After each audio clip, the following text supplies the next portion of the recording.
Right now, you're listening to the Azim Digital Asks podcast, the podcast where I, Azim, talk to some of the top marketers in the industry, find out everything about them, how they got to where they are today, and more importantly, sharing some really useful marketing tips that will help everybody listening to this become better marketers. Stay tuned for another great episode.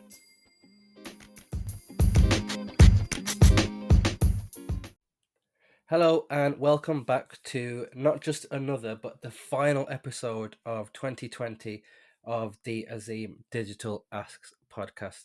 Incredible to believe that I don't even know how many episodes we're on now. I didn't think it would last this long, but I'm going to start with a very quick thank you to everybody who has listened in 2020, the year that feels like it's 58 years long.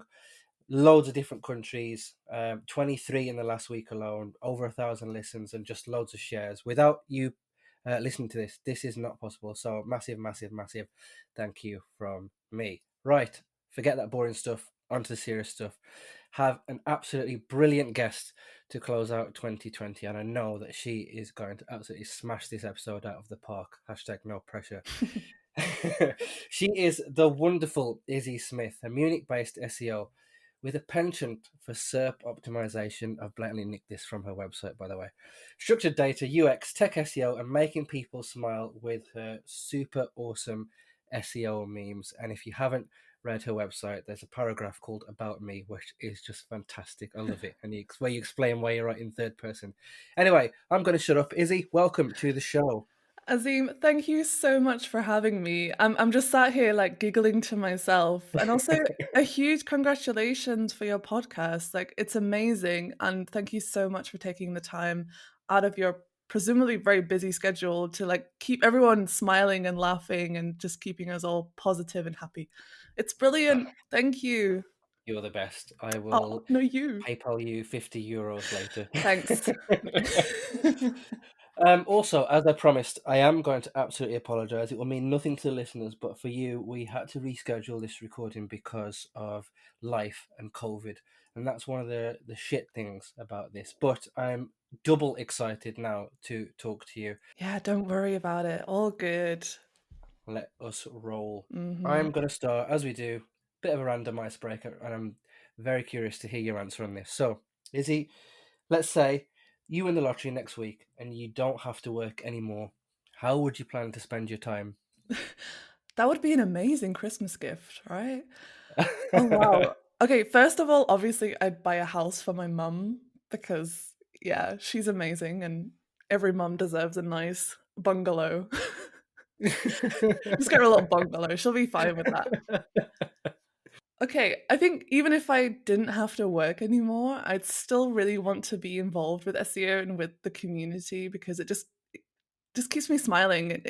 It's an amazing part of being an SEO, right? All the people there, all the great conferences when they're in person. As I mean, I still love virtual conferences too, but maybe we'll talk about those later. I think, yeah, and it's always amazing to have a purpose like this. So maybe I'd open some kind of SEO school. That sounds really bad. Oh no, I know what I'd do.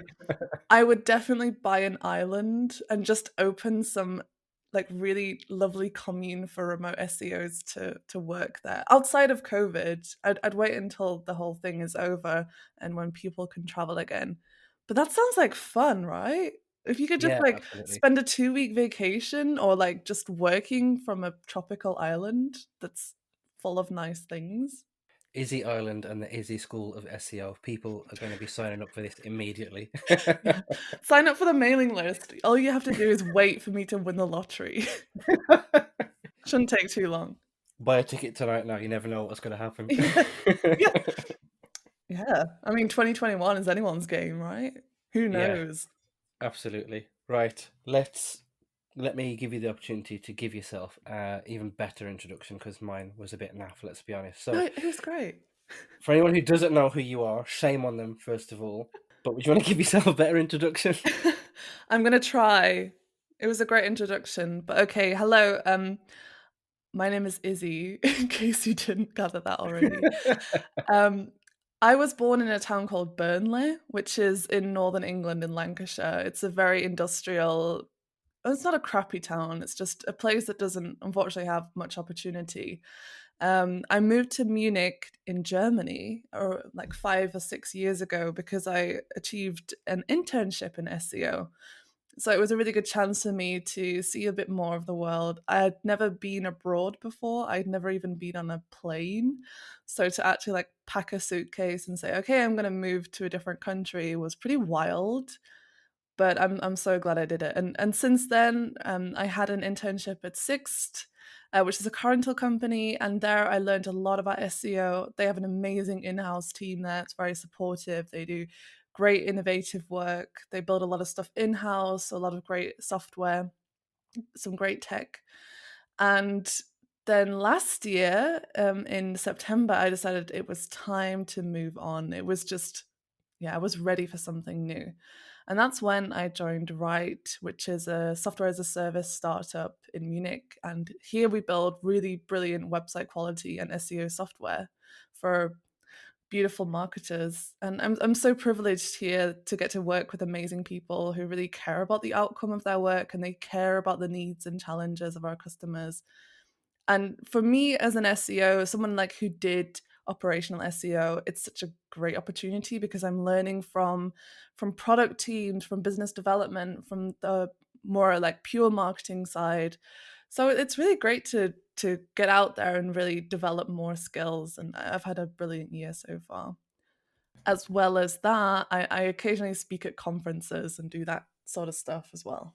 Oh, do you? Never seen you talk. Sometimes, yeah, maybe once every 10 years.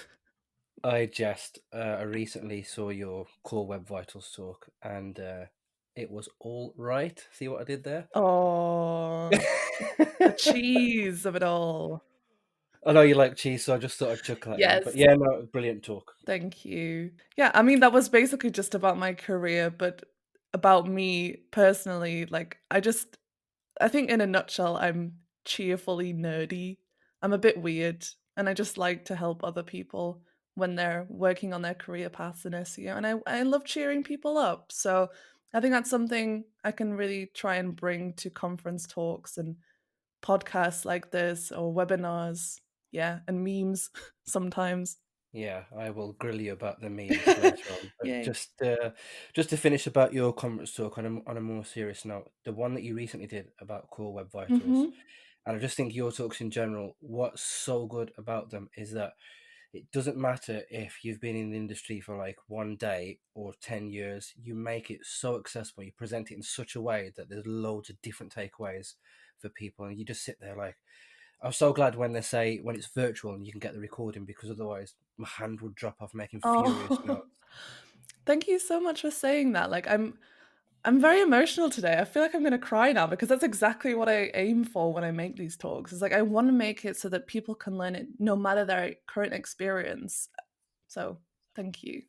Yeah, you're awesome. But I'll stop because I don't want tears on this I know. podcast. I'm on the verge. Right, let's go right back to the start, maybe even back to Burnley, as you mentioned earlier. Burnley. When did you realize that, you know what, I'm going to get into marketing? What was that moment for you? Oh.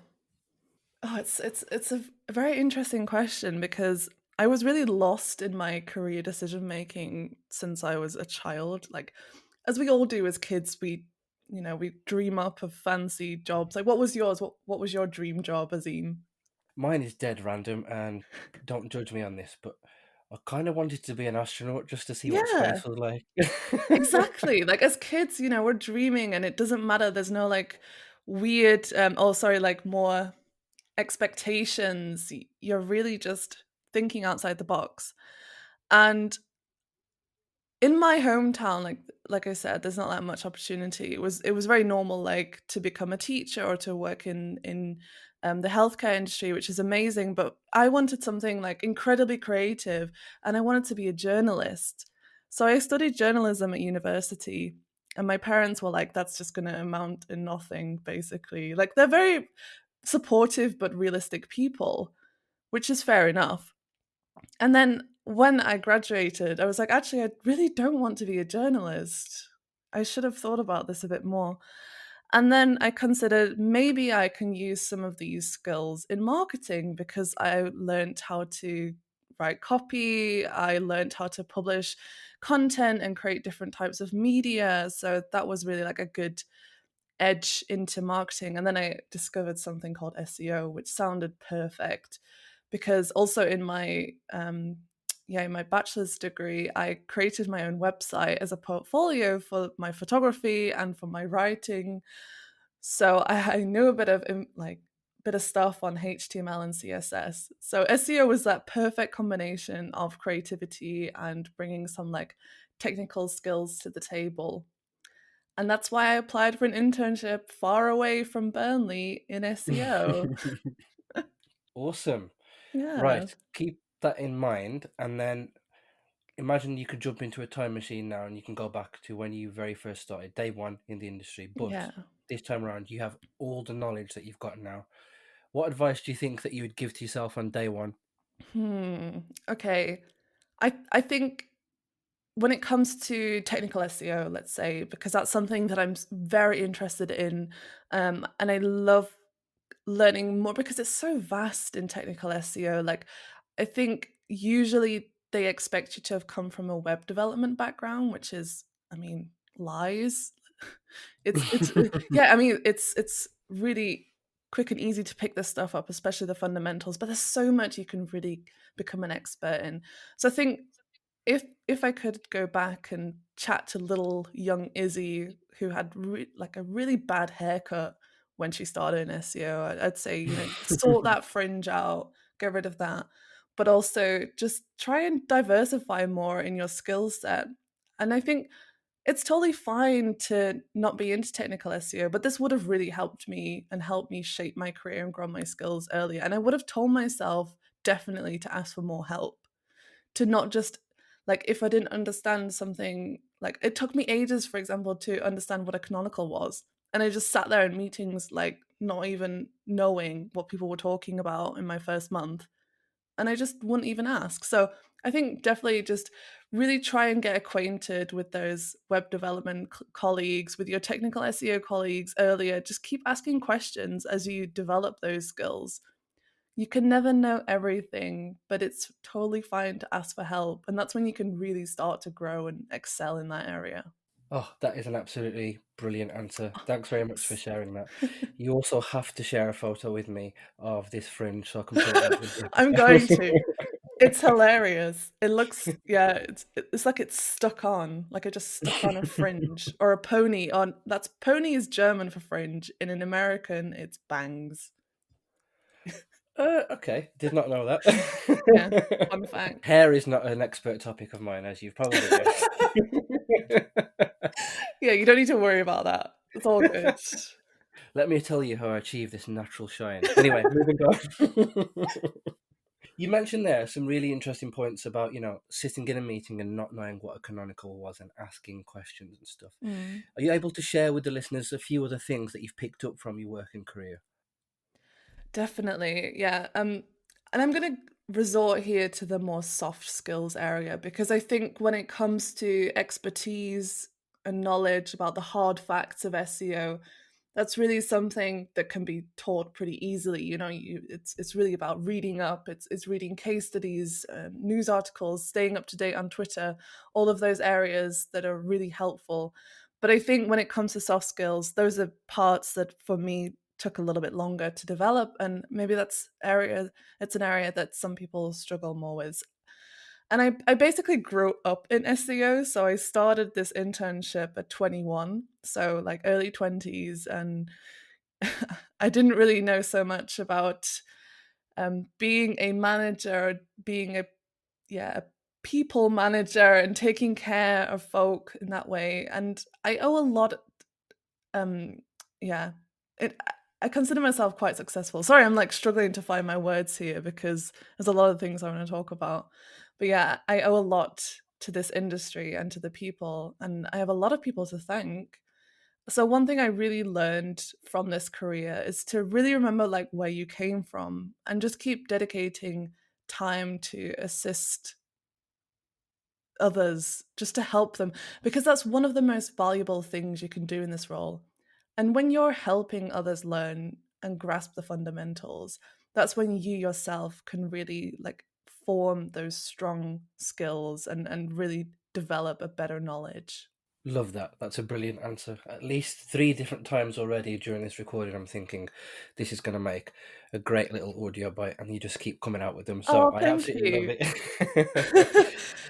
I mean it. I really mean it. And I thank you again for your podcast because I think this is a great platform to share these types of learnings. You know, there's many amazing podcasts out there in digital marketing that are more focused on that like technical area of expertise. But here, I like to think we can discuss a little bit more about those nicer aspects. Mm. Thanks very much. And you mentioned there about, wanting to thank people, which leads me very nicely to the next question. So it comes as no surprise to me, and hopefully not to you, Izzy, as well. Many people, especially previous guests as well, have said that you're a big inspiration for them in the industry. And it's not hard to see why. You're an absolutely brilliant Oh, person. What's your message to them? And also, what about you? Who inspires you in the industry? I'm gonna start crying again. It's just so No. lovely. I know.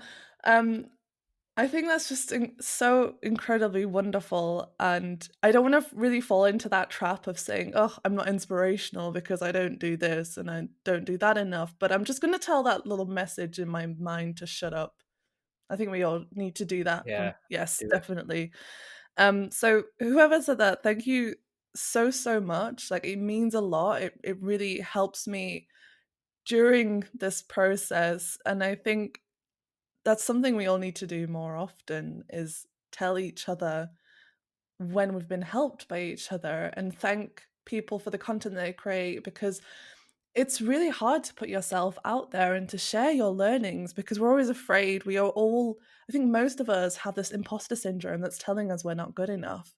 But what really helps with that is when people come up to us and say, okay, you've helped me out. You've helped me achieve something. And that just tells that imposter syndrome to GTFO, right? Yeah. Okay. Oh, I have so many big inspirations for me. Of course, like I think Aleda has helped me out so much in my career. Aleda Solis, she's fantastic, and she's not just a big inspiration because I admire all the work that she creates, and she's at so many conferences, but she is incredibly helpful, and she always finds time to help us out, to assist people in the community, and I thank her so much for that. And of course, like ongoingly, there are tons of badass women who just continue to keep releasing amazing resources for us all. I'm talking about women like Lily Ray, Alexis Sanders, Cindy Crum, Hannah Butler, who keeps releasing those amazing Google Data Studio templates, and Orit Mutznik. All fantastic people, and there's so many to mention. We could be here all day. Um, of course, Arij Abu Ali. Thank you so much to her for helping to elevate all the amazing female identifying SEOs out there. In the future, I really want to focus more of my time on releasing helpful resources and talks, but I also want to dedicate some of that time to empowering more of those deserving, brilliant humans in our industry. And it's people like that who really just inspire me and keep me motivated to keep going. Awesome. I am sure they will all be super appreciative of the mention there. Yeah. And I think that was probably the right time to mention. I was going to say this at the end of the episode, but you've led me nicely to it. I remember when we met in person at Brighton SEO, right? Which Hmm. seems like so long I ago when, know how in sad. person conferences.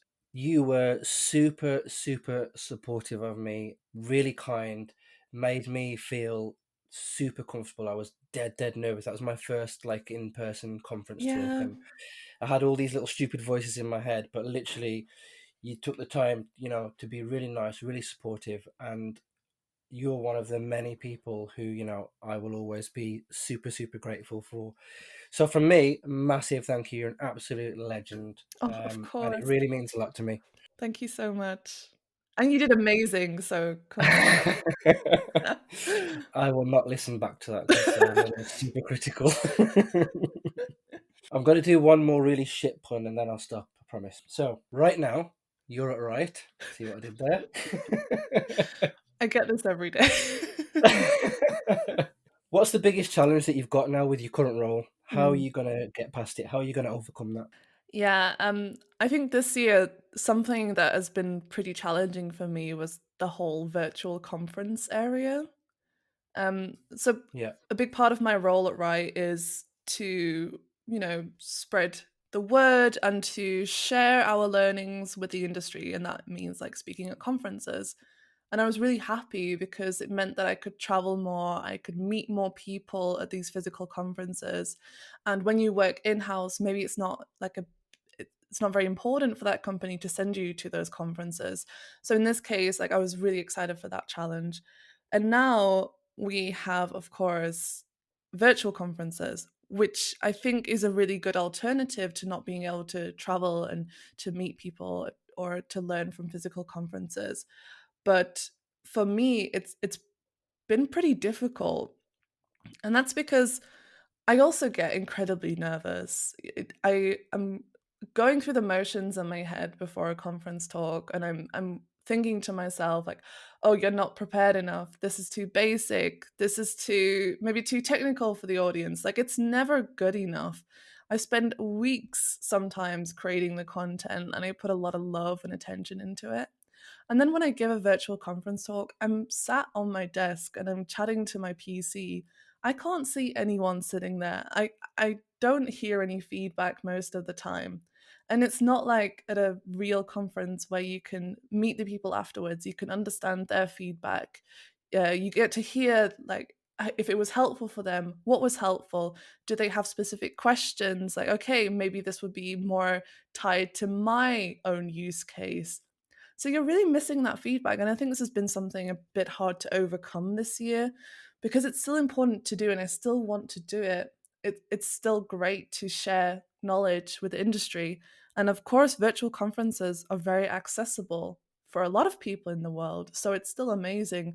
But I've really been like lacking with that whole feedback loop that I really rely on for physical conferences. So in 2021 and like next year, I think we're still going to have a lot of virtual conferences. That goes without saying. So what I want to do now is really create more interactive talks. I want to integrate quizzes. I want to have like live feedback. I want to chat with people. I want to have a conversation. I think that's something that a lot of us are really missing. So maybe I can work together with some conference organizers to develop that better platform. Maybe I need to look into some software. I don't know, but that's basically how I want to overcome that. awesome. That sounds mega, mega interesting. Definitely excited to hear a little bit more about that. Damn, COVID can just do one I know, basically. I know. Speaking of COVID, then I just wanted to ask you in a professional sense. So you've mentioned obviously about in-person conferences turning virtual. Mhm.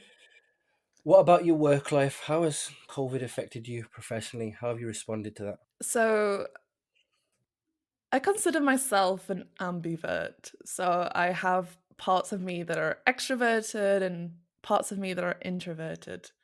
So the introvert side of me was doing pretty well this year because I could just sit on the sofa and play video games when I wanted to relax and I didn't need to see people. But the extrovert side of me is really struggling, and the same in my professional life because I love being in an office. I love collaborating with people in person. I thrive when I'm around my colleagues. And I think that has not been so great for me this year. But of course, like what has really helped me out is the support from those colleagues, from my teams. So we're all working together immensely well, considering the situation. And I think what helped me a lot was building up a better home office space. But that's not always easy. So I live alone in Munich, which is almost as expensive as London and a lot smaller. So I have a teeny tiny apartment and I'm basically just sat in the corner of my bedroom now on a desk. But I've done what I can with the space and it's so much better. I have a little pin board on the wall with some nice notes. I have like my nice little webinar area. I've got a second screen which has just changed my life. And I've organized my paperwork which was just piling up underneath the desk and just causing me stress. So that was something that really helped me, creating a better environment at home. And I think for those of you who, like me, are really struggling when it comes to remote working, because a lot of people are big fans of remote working, which is great, but some of us aren't. I think it's important to keep organizing social catch ups with your colleagues. So, what we do at Right is we have board game nights, we have little banana breaks. So, we sounds funny, but we'll have like a Google Hangout and we'll eat bananas and chat and catch up over 15 minutes every now and then, like over the day. We recently had our Christmas party virtually, and we had a lot of fun games and presentations. And it's that that's going to just keep everyone connected, keep people chatting together, hanging out together so they can work together better and not feel so alone and so, yeah, isolated from everyone. I think it's incredibly important. Yeah, absolutely. It sounds like you've had to do a lot of adapting and a lot of learning, and there's definitely going to be some tips in there that people will listen and think, you know what, I'm going to do that. Even the banana breaks sounds awesome. It's so fun, and also the board game nights. So there's a lot of, like, games online that you can play together, and you don't just need to sit in a Google Hangout and stare at each other's faces and have that awkward dynamic. You could play something together, which is really good fun, so definitely recommend that. Awesome.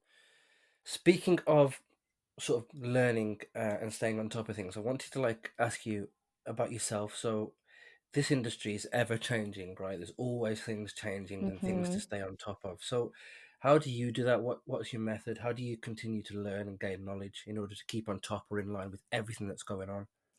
So these days, I have a number of outlets that I'm checking quite often. I'm pretty active on Twitter.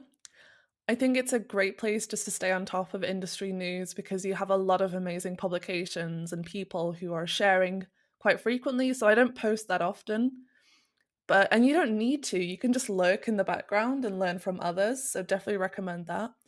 And I'd say like every month or so, there's a lot of those roundup posts that are sharing like all those great industry experts to follow on Twitter. So definitely recommend that social network platform. Even if you're not a big fan of Twitter like myself, you can just use it for hunting down SEO secrets. As well as that, I really love Aleda's weekly newsletter, SEO FOMO. That comes in every Monday morning, and I'm just sat there with my coffee, catching up on everything. It's brilliant, it's snackable. There's also a lot of great industry resources out there, like Search Engine Journal, Search Engine Land, Search Engine Roundtable, all the search engine things. And SparkToro is great to catch in on every now and then. So seeing what's trending in the digital marketing world. But and I'm going to keep referring back to the whole conference thing. I think that was a really great way for me to accelerate my knowledge because when I started as a speaker, I got to attend more conferences and I got to chat with more industry experts as well in a more comfortable environment. So as soon as this whole thing is over, or even now, like do yourself a favor and start putting yourself out there if you want to speak at these virtual conferences. I can really recommend that because you're just going to, if it's a paid conference, you're going to get a free ticket to attend so you can watch those other talks and you can also get to meet some great people. Awesome. Yeah, I couldn't agree more. It's an Yay. absolutely great resource, and it's really good for networking too. Like you've mentioned, great way to meet other speakers and just Absolutely. Yeah. pick their brains. Hmm. Moving on, then, I am going to flip from the positive and talk about the negative temporarily, Hmm. specifically about failure. So, what do you think in the last 12 months has been the biggest failure for you, and why do you think that it happened?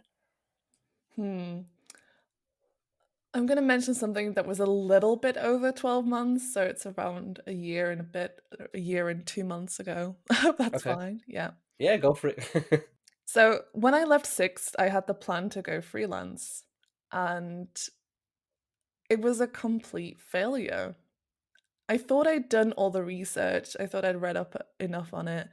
I'd thought long and hard about this career change. I wanted to be somehow self sufficient, taking care of myself. Um, and doing all of that necessary paperwork and finding my own clients, just living for myself, basically. But I was very unprepared and it did not go well. Like, luckily, I chatted with Wright, and that's when I started working for them. But basically, like, I was unprepared. Like, I didn't have any savings, which was not good. I was very unaware of German bureaucracy. I don't even think Germans are fully in the know when it comes to that stuff because it is horrendous.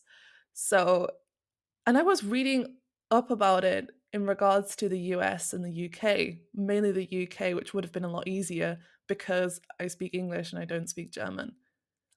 I had a lot of great support from some German friends. So, like Niels Kattau, one of my best friends, Sabina also helped out. But at the end of the day, like, I was just totally unprepared. And if I would have stayed as a freelancer, it would not have gone well. So maybe I would have had to leave Germany and go back to England.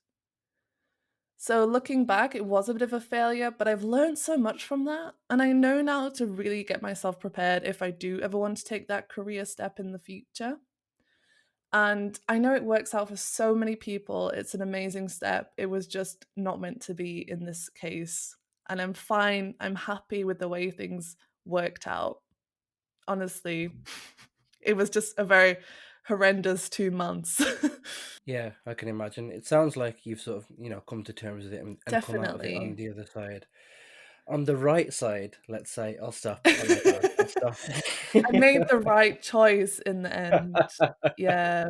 I mean, it's a shame really, but, like, I've learned so much in my current role that I know, yeah, if one day again I will try and do this, that I'll just be even stronger and even more prepared. Yeah, I'm absolutely certain that you won't be short of people wanting to work with you, or once people find out, if you ever take that step, there's an opportunity to work directly with you. I'm sure people would like bite your digital hand off and say, "Look, let's do it." Yeah.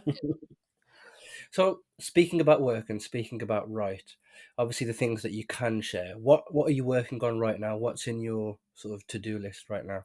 Ooh, so some things I'm really excited about are all around the whole mobile only shift that's taking place in March next year in 2021 and the page experience update in May 2021. So I've been working on a lot of content around those areas. So you saw my webinar this week. Thanks so much for attending. I published the slides this week, but I still want to do a lot more analyses and case studies in those areas. So, to really help maybe smaller businesses or more inexperienced SEOs figure out their websites before the update so that they're properly prepared. I'd really love to be working on to get those underway in Q1.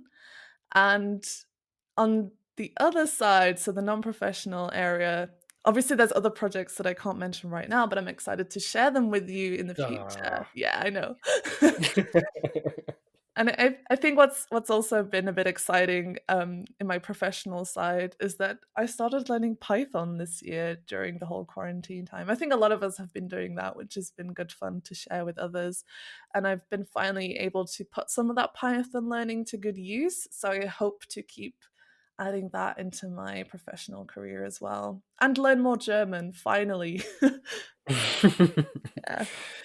I'm already looking forward to your conference talk next year about how you can use Python, Oh, yes, let's see. I don't think I'm that fluent to be having a conference talk in Python or how to yet. use Python in German. Oh god, hell no. And I think aside from those areas, I'd really, like I mentioned before, I really do want to spend more time on helping others. So helping more females get onto virtual and physical stages when they come about. So if anyone ever wants advice on getting started in speaking, just reach out to me. I'm more than happy to help you there. Yes, plus one from me. You absolutely Yay. have to talk to Izzy. She is a legend, as you're gathering from this podcast. So, as you know, Izzy, I put a message out on Twitter, and I don't normally say that, this is going to be my guest. It's normally a surprise, but because this is the last one of 2020, I said to people, look, you've got the chance now. to ask Izzy a question, and I haven't told you what these questions are, and I haven't prepared you for them because I just want to see what your answers are fresh off the bat. There's some quite interesting ones, I'll be honest. So I've got, I think, six maybe. Some quick ones and some ones that might make you think a little bit. So I'll go. I've ordered them in probably easiest to more difficult. So the easiest one, the first one, and they're all anonymous. Nobody has left their name, which is a shame Mm. because I'd love to say that Joe Blogs has sent this. So the first question is literally, can I have your brain, please? No, there's not enough of it to share. It's it's just filled with memes and video game knowledge. A little bit of SEO. The second question is John Mueller or Mueller, depending on how you pronounce it, is he really that nice? He is so lovely. He is he's just such a great guy. Like he seems really funny and sarcastic on Twitter and maybe a little bit mean sometimes, but when you chat to him in person, he's just very lovely. He wants to help people out and he's always happy to take a selfie. Awesome. Right, Yes. next one. Speaking about memes, what was your favorite meme that you've made? Oh, I have a couple. I think my favorite one of last year was the GIF that I made.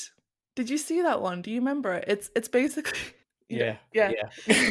It's like the depiction when you're first analyzing a new client's site audit, and it's just filled with horrific stuff.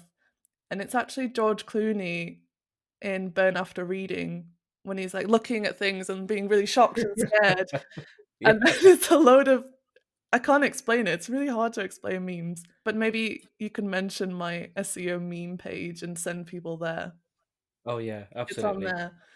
And then the other one is just the John Moo Hotline Bling one, where he's just like, it's all about filling an imaginative word count ranking factor is not good, but then actually creating content that serves a purpose is that's nice. Yeah. Yeah, I'm definitely gonna share a link to Yeah. these after the. So the next one, what has been your favorite conference talk that you've done? Mm. It's hard to say. I'm pretty happy that this year I've branched out in topics other than feature snippets because that's basically all I spoke about in the years before. Not because I wanted to, but because conference organizers kept asking me to. They're like, oh, everyone loves it. Just talk about feature snippets. I was like, oh, but I have a talk about this topic. No, just talk about feature snippets. Maybe rich results. Can you do both? Like the feature snippet talk has a firm place in my heart because that was the first thing I started talking about and people loved it. So that I really enjoy. But I'm really happy with my Core with Vital talk that I released this week. I think because it was the first time that I've publicly spoken about a way more technical topic, so that feels really good for myself to do that. And I've already got so much great feedback that it's helping people.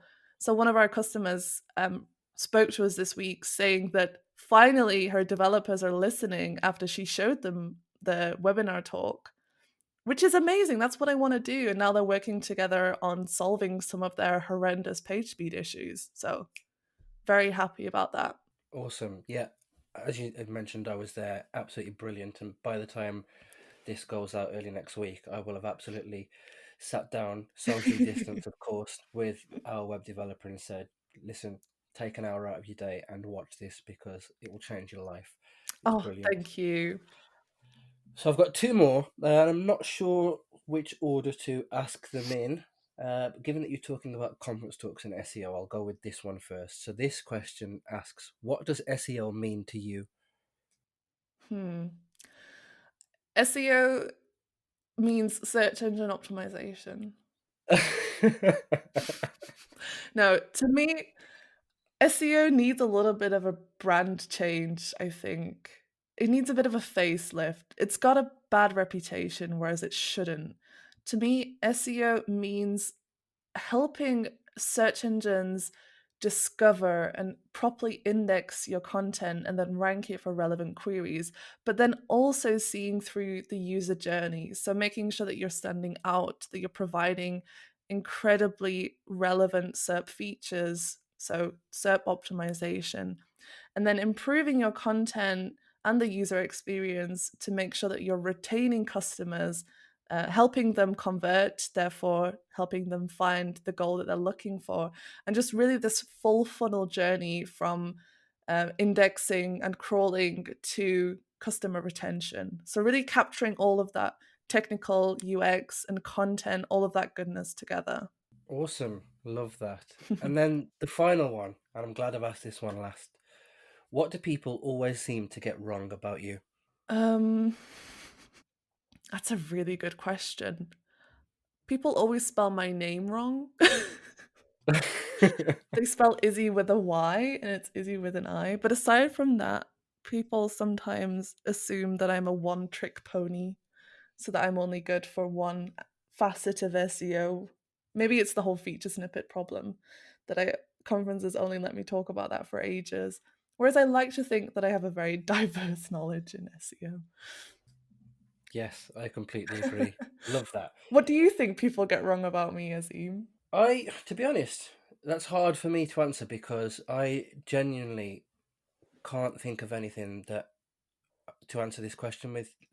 I would never say that you're just, defeated snippet person Thank or, you. you know, especially after watching your talk about core web vitals. If anybody thinks that, I would strongly Thank recommend you you. watch that talk back and you'll change your mind. But no, I can't think of anything that people would be like, On that note, Izzy's I good just at want to this. quickly, yeah, thank you. On that note, though, I just want to quickly mention to our audience, like, it's totally fine and great in the beginning to be specialized in a topic because that's how you can really stand out at these events. It's how you can make a bit more of a name for yourself. So I think that's really an awesome way. So do find your strong point. Do find something that you're really passionate about and just become the absolute expert in that. Just own it, queen. Yes. Slay. Slay. That's brilliant, and that brings an end to this section where people can ask you questions. That's actually pretty good, to be fair. I might do that again, but Yeah, brilliant it's answers. Thank fun. you very much for sharing. I have a couple more before I let you go on your way. And I always ask this to everybody. So if we could swap roles, what question would you ask yourself that I haven't? Essentially, it's an open forum within reason for you to talk about something we've not discussed already. Hmm. I have a silly one and a more serious one. So the silly one is that actually your natural hair color? Which is obviously no. Shocker. I know.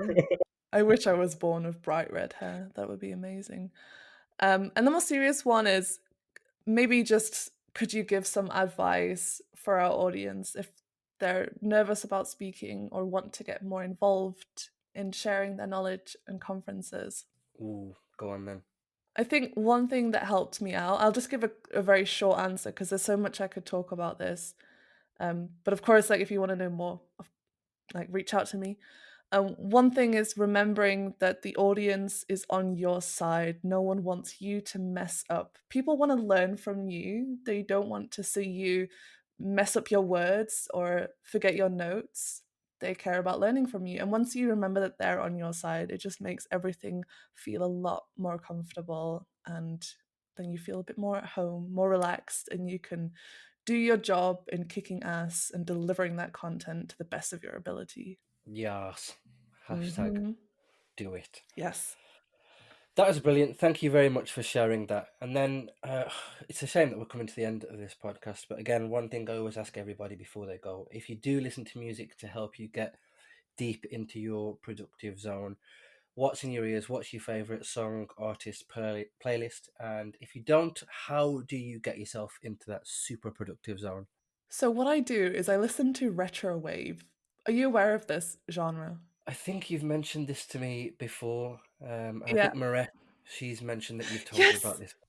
Yeah, so it's basically like 80s style synthy wave music, which is very much influenced by like 80s video games.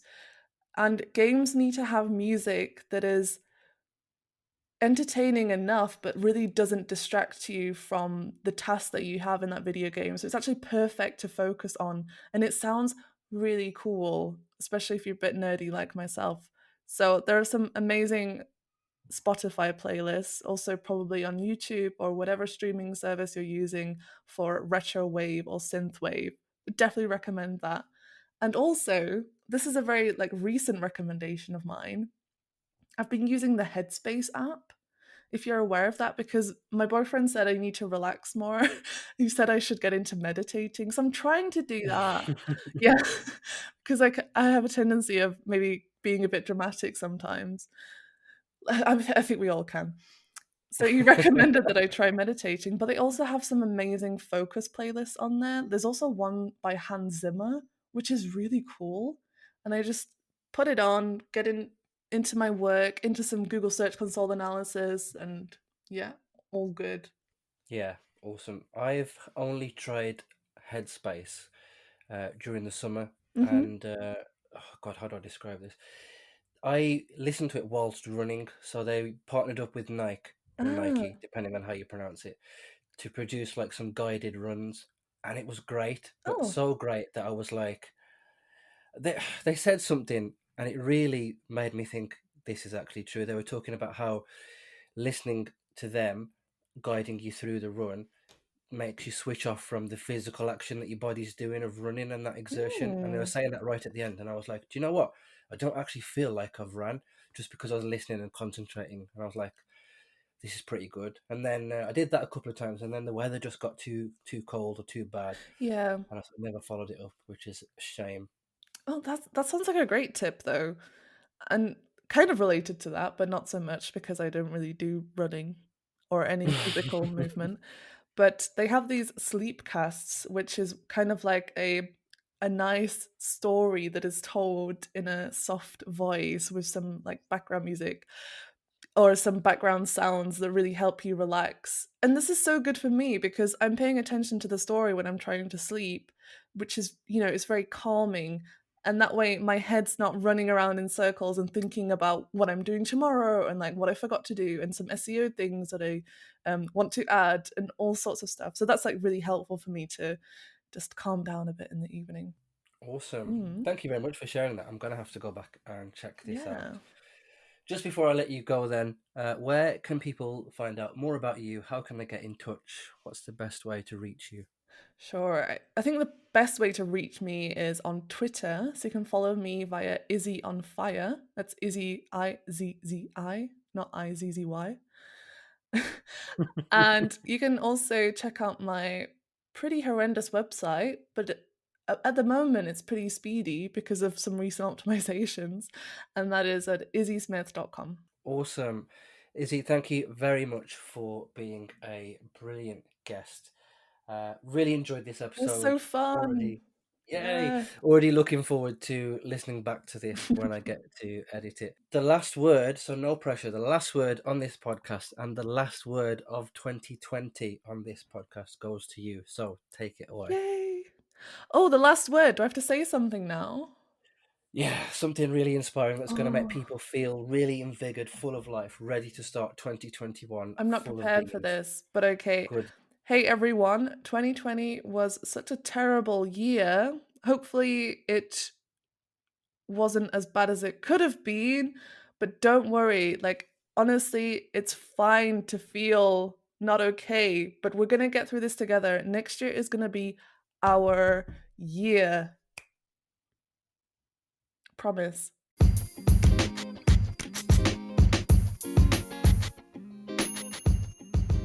So that was another great episode in the bag. I'm really enjoying hearing from some brilliant people in this industry. If you enjoyed this podcast, please follow me on Spotify. Please leave a rating on Apple Podcasts or whichever platform you are using. Tell a friend to tell a friend, and hopefully see you for the next episode.